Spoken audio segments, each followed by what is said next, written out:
বিরাট খালি বাড়িটা হাঁ হাঁ করে। সব ঘরগুলোই বন্ধ করে রাখা হয়েছে একটা ছাড়া। তবু যেন শ্যামার গা ছমছম করে। সেটাই যেন একটা বিভীষিকা। দেবেনরা চলে যাওয়ার পর থেকে ক্ষমাও কথাবার্তা বিশেষ বলেন না। শুধু নিঃশব্দে চোখের জল মোছেন আর মধ্যে মধ্যে প্রচন্ড শব্দ করে একটা দীর্ঘশ্বাস ফেলেন। শ্যামাই বা নিজের থেকে তার সঙ্গে কি কথা কইবে, কি বলে সান্ত্বনা দেবে ভেবে পায় না। সেও চুপ করে থাকে। সেই প্রচন্ড এবং দুঃসহ নিস্তব্ধতা ভঙ্গ হয় একমাত্র যখন ওর খোকা কেঁদে ওঠে তখন।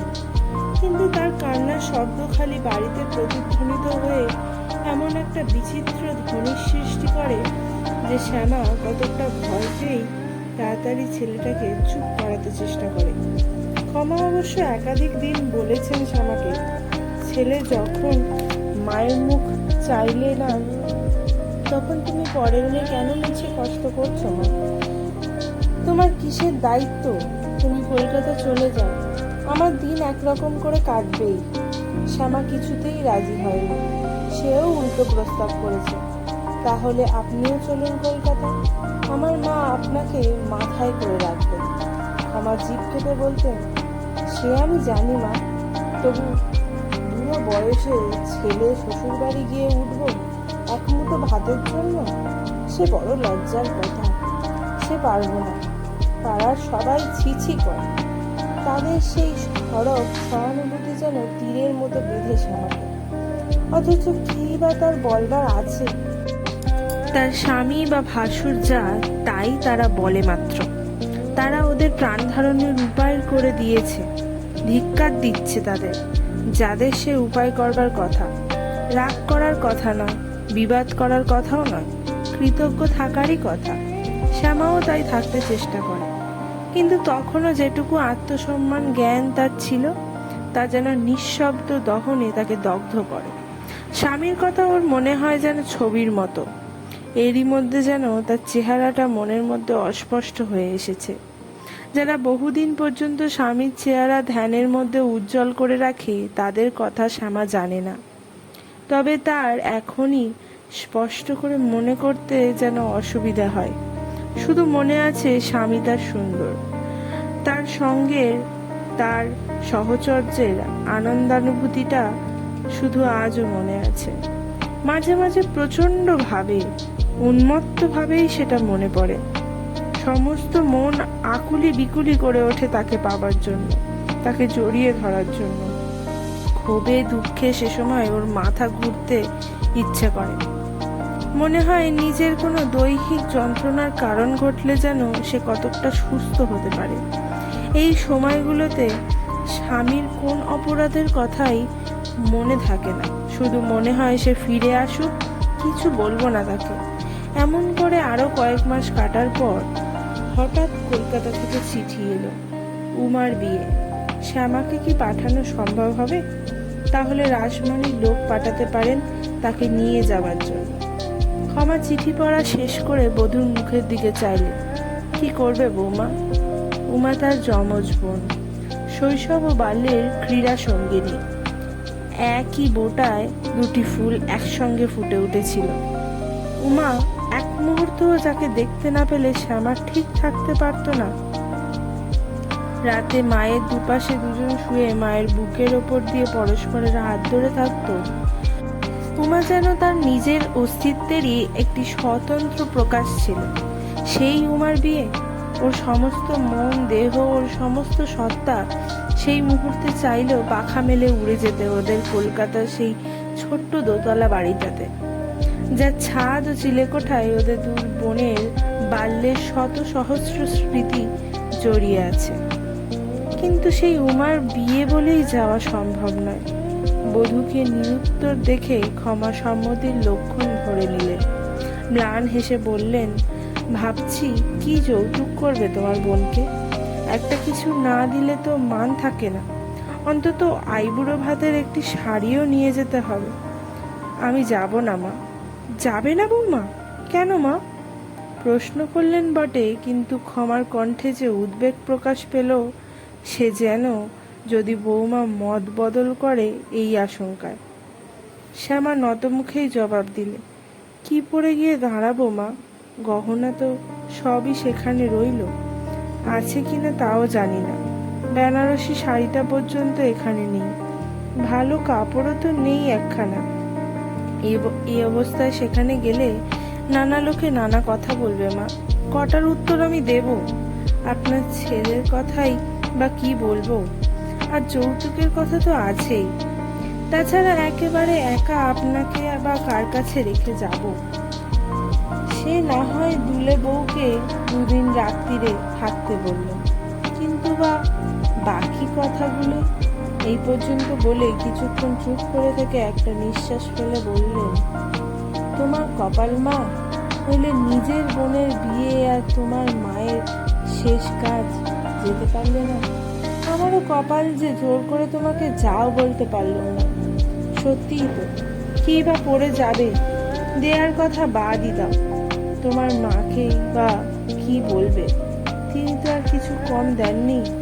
তারপর একটু থেমে ওর পিঠে হাত দিয়ে স্নেহে বললেন, তবে একটা কথা বলে রাখি, স্বামীর সম্বন্ধে উল্লেখ করতে গেলে কারোর ছেলে বা কারোর বাবা এমন বলে উল্লেখ করতে নেই মা, ওতে নিন্দে হয়।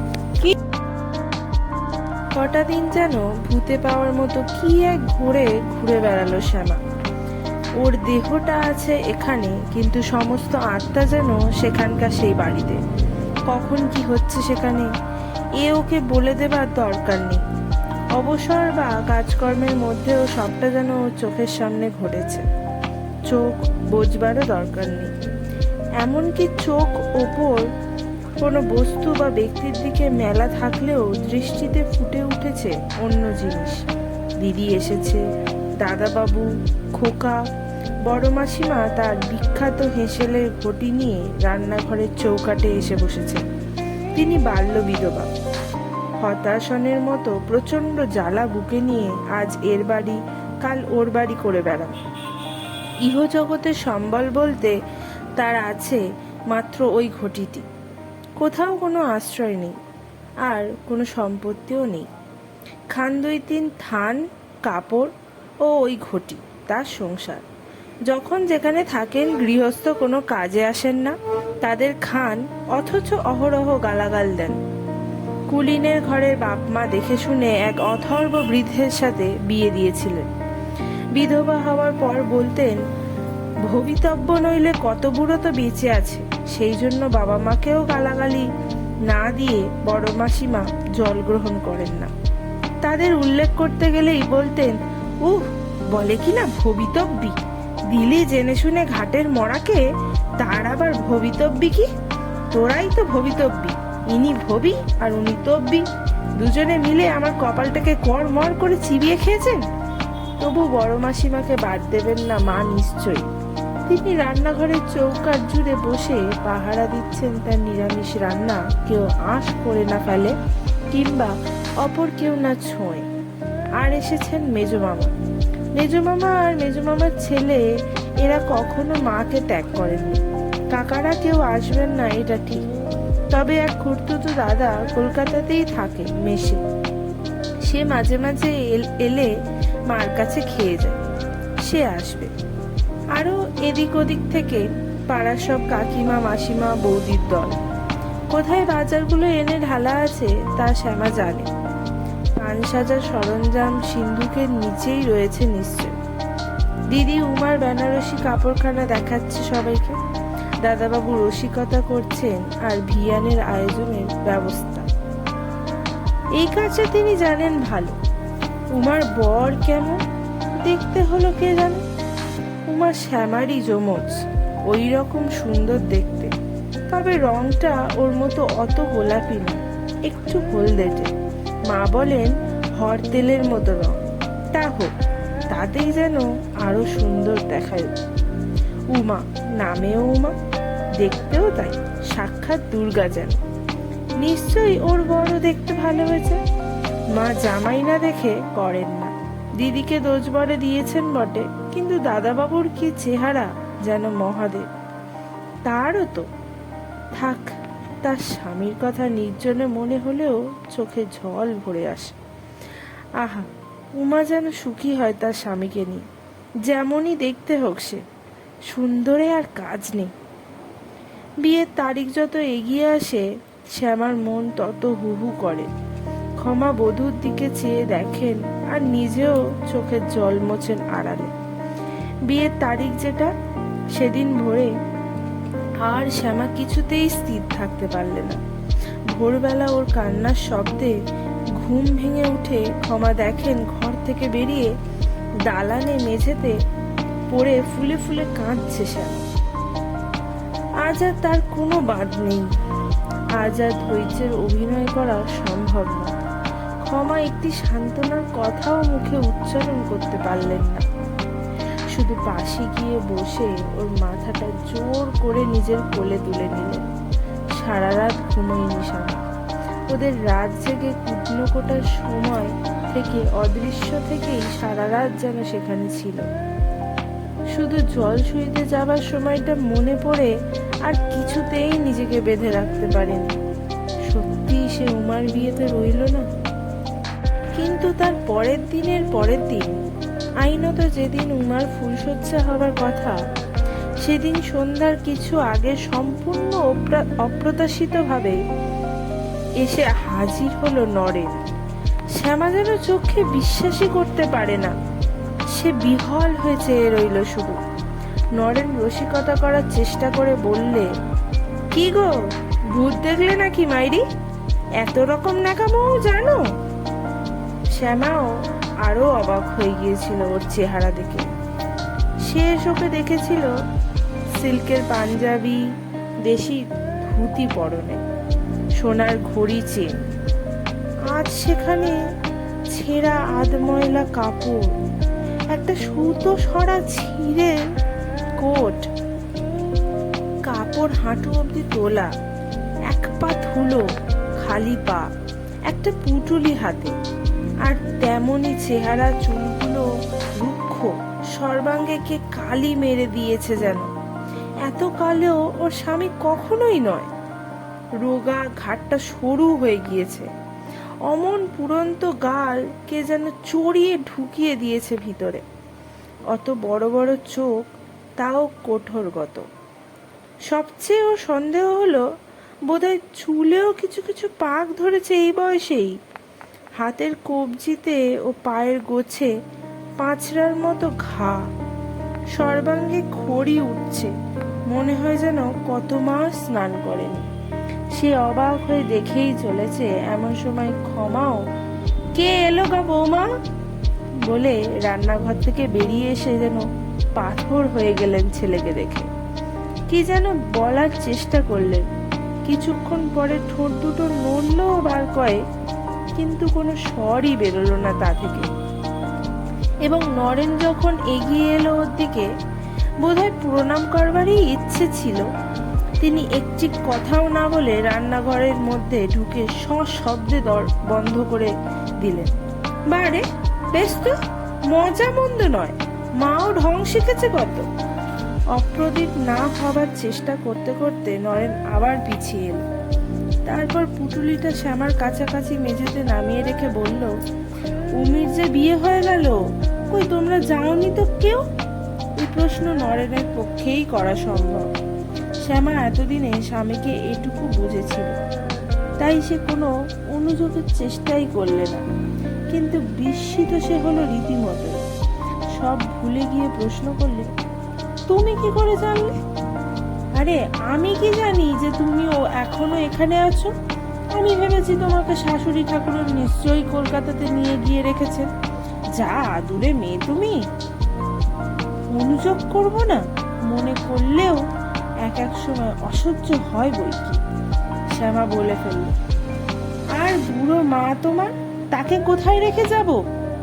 আমি তো ভেবেছিলুম মাটা এতদিনে মরেই গেছে, নইলে দাদা হয়তো এসে নিয়ে টিয়ে গেছে কোথাও, তাই আগেই খোঁজ করতে গিয়েছিলুম কলকাতাতে।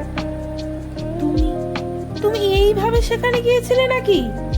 শিউরে উঠে শ্যামা, প্রায় আর্তনাদ করে ওঠে সে। এবার নরেনও একটু অপ্রতিভ হয়। আরে আমি কি আর বিয়ে বাড়ি জেনে গেছিলাম? তারপর শাশুড়ি ছাড়লেন না, তা কি করি বলো?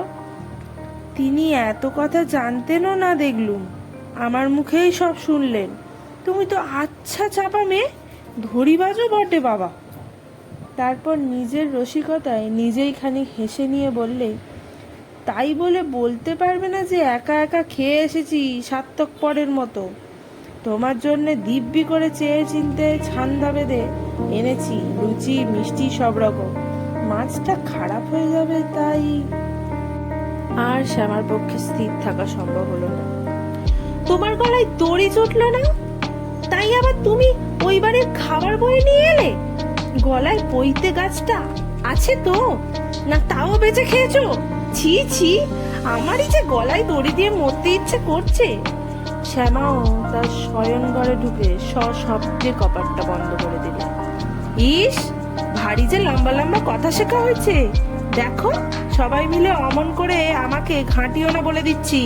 গলায় দড়ি দড়ি দেয়া বের করে দেবো একেবারে, বজ্জাতের ঝাড় কমেন্টকার। পূর্ব অভ্যাস মতো খানিকটা দাপাদাপি করলেও আগের মতো জোর আর পাওয়া গেল না নরেনের কণ্ঠস্বরে। বরং কিছুক্ষণ পরে ক্ষমার দোরের কাছে গিয়ে অনভ্যস্ত কণ্ঠে একটু মাপ চাইবারও চেষ্টা করলেন। ক্ষমাকেও বেরিয়ে আসতে হলো। যে অমানুষ তাকে ক্ষমতা থাকলে শাসন করা যায়, কিন্তু তার উপর অভিমান করার মতো নির্বুদ্ধিতা আর কিছুই নেই। তিরস্কারও করলেন খানিকটা, বৃথা জেনেও। নরেন কিন্তু বেশ সপ্রতিভভাবেই আত্মসমর্পণ করলেন। বললে, বারে সব দোষ বুঝি আমার, একে কলকাতা শহর, তাই আমি ছেলে মানুষ, হাতে অতগুলো কাঁচা পয়সা মাথা ঠিক থাকে কখনো? আর আমি না হয় ঠিক রাখলুম, 5 জনে রাখতে দেবে কেন? দেখতে দেখতে চারিদিক থেকে ইয়ারবগ এসে জুটলো। ব্যাস, মদ, মেয়ে মানুষ, ও কটা পয়সা আর কদিন। হ্যাঁ, প্রায় আত্মনাদ করে ওঠেন ক্ষমা। তুই বাড়ি করার টাকা এমনি করে মেয়ে মানুষের আর মদে উড়িয়ে দিয়ে এলি, আর তাই আবার বড় গলা করে আমার সামনে বলছিস? আরে ঘেন্না পেতে কি তোদের কিছুই নেই? সেও একজন কি পেশের কারবার করার নাম করে সব উড়িয়ে দিলেন, আর ইনি? বিশ্রী একটা ভঙ্গি করে নরেন, বলে, ইল্লো, কে কারবার করে পয়সা উড়িয়েছে তাই শুনি? দাদা? ক্ষমার মনে প্রথম একটা সংশয় দেখা দেয়। তিনি খতিয়ে বলেন, হ্যাঁ তাই তো বললে। সে হো হো করে অনেকক্ষণ ধরে হেসে নরেন উঠল। মাইরি, দাদা বেশ বানিয়ে বানিয়ে বলতে পারে তো। নোবেল লিখলে ওর 2 পয়সা হতো। ওই আমিও যে পথে গিয়েছি, দাদাও সেই পথেরই যাত্রী। এক পাড়াতেই যে দুজনে গিয়ে পড়েছিল। দাদা কার ঘরে যেত তার আমি জানিনি। দুজনেরই খারাপ রোগ ধরলো, আমি সামলে নিলাম। দাদা এখনো ভুগছে। কারবারই বটে। সম্পূর্ণ নির্লজ্জভাবে কথাগুলো বলে সগর্বে চেয়ে রইলে নরেন। দাদার জুচ্চুরিটা ধরে দিতে পেরে সে এইবার সত্যি সত্যি খুশি হয়েছে। ক্ষমা স্তম্ভিতভাবে বসে রইল। নরেন অমানুষ এ তিনি চিরকালই জানতেন, কিন্তু দেবেন সেও এতগুলো মিছে কথা বলে গেল। নরেন বললে, দাদা আর কি বানিয়ে বলে গেছে তাই শুনি? সে বানিয়ে বানিয়ে বলেছে না তুই বলছিস কেমন করে বুঝবো? নিজে তো ল্যাজ কাটা শেয়াল, অপরের ল্যাজও কাটতে চাইছিস কিনা কে জানে। মায়েরই মা, তোমার দিব্যি বলছি। নরেন মায়ের হাতে গায়ে হাত দিতে যাচ্ছি, ক্ষমা যেন সব হয় সরে গিয়ে বলল, ছুসনি, তোদের পেটে ধরেছি, এই পাপে আমাকে নরকে যেতে হবে। আর ছুঁয়ে এখন পাপ বাড়াবো না। কত জন্মের পাপ ছিল, তাই এ জন্মে এমন ছেলে পেটে ধরেছি। নরেন ঠিক এতটা আশা করেনি, কারণ তার নিজের অপরাধ সম্বন্ধে সে